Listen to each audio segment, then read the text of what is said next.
তোহামনির কিছু কথা আর আমাদের উপস্থিতিতে মা খুবই মোটিভেটেড পজিটিভ হলো। কিভাবে বলছি, সকাল হতেই মাকে নিয়ে চলে যাই মাওলা বক্সে। আর যাওয়ার 10 মিনিট একটু লেট হয়ে যায়। আমার লেট হওয়ার কারণ হচ্ছে রিক্সা। আমাদের এখান থেকে মাওলা বক্সের ভাড়া সর্বোচ্চ 30 থেকে 40 টাকা, সেখানে তারা 80 টাকা।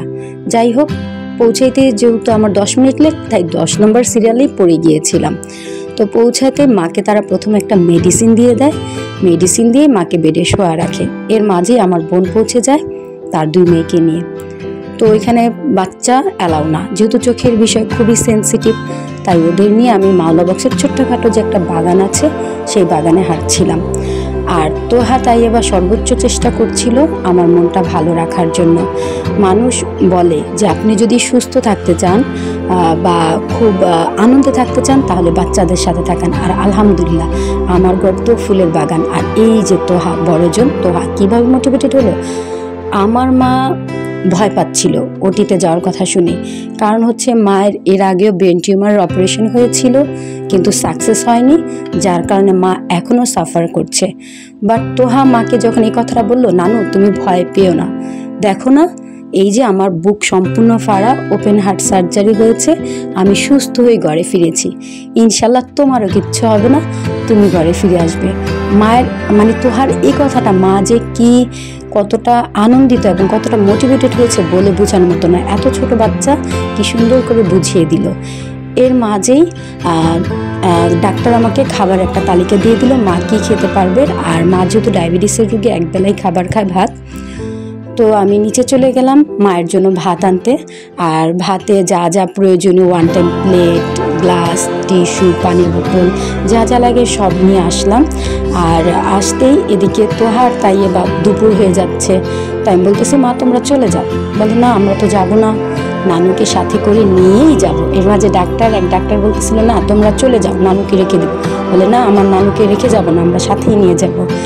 আর সেইখানে আমাকে ডাক্তার এমন একটা কথা বলে আমি শুনে তো অবাক। ডাক্তার বলতেছে 1 মাসের জন্য কোনো প্রকার বাচ্চা আমার মায়ের ঘরে আসতে পারবে না। এটা কিভাবে সম্ভব?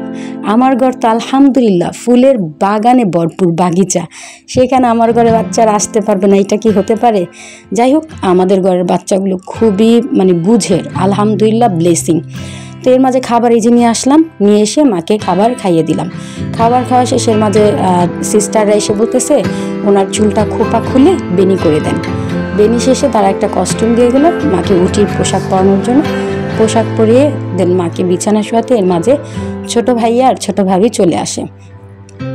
আর ছোট ভাইয়াকে দেখে মা প্রচণ্ড খুশি হয়ে যায়। আর ছোট ভাই আজকে স্কুলে ডিউটি ছিল, এক্সাম পরীক্ষার ডিউটি দিয়ে কোনো রকম আবার এখানে ভাইয়া চলে আসে।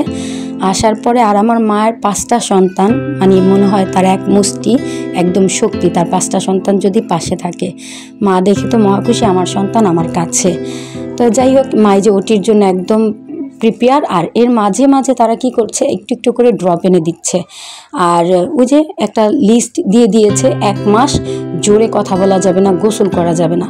আর আমার মা শীতেও গোসল করে, আর তিনি গোসল করতে পারবে না, তার উপরে থেরাপির মানে আমার মা থেরাপি দেওয়া, সে গোসল ছাড়া কীভাবে থাকবে। তাই মাকে বোঝানোর চেষ্টা করতেছিলাম, মা সমস্যা নেই, জ্বর আসলে যেভাবে পানি দিয়ে দেয় সেভাবে দিব, জোরে কথা বলা নিষেধ, অনেক কিছুই বলে দিল। নিচে হতে পারবে না, যারা আসলে চোখের অপারেশন করিয়েছেন আমরা জানি।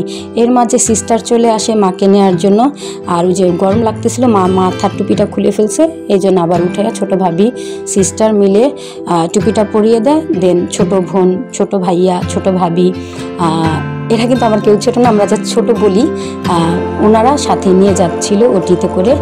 দেন মাকে যখন নিয়ে যাচ্ছিল, যে আমার মা রাতে আবার তার শ্বাসকষ্টও আছে, মানে কি বলবো রোগের। যাই হোক আলহামদুলিল্লাহ, আল্লাহ যাকে বেশি ভালোবাসে তাকে বেশি হয়তো রোগ দেয়, বেশি কষ্ট দেয়।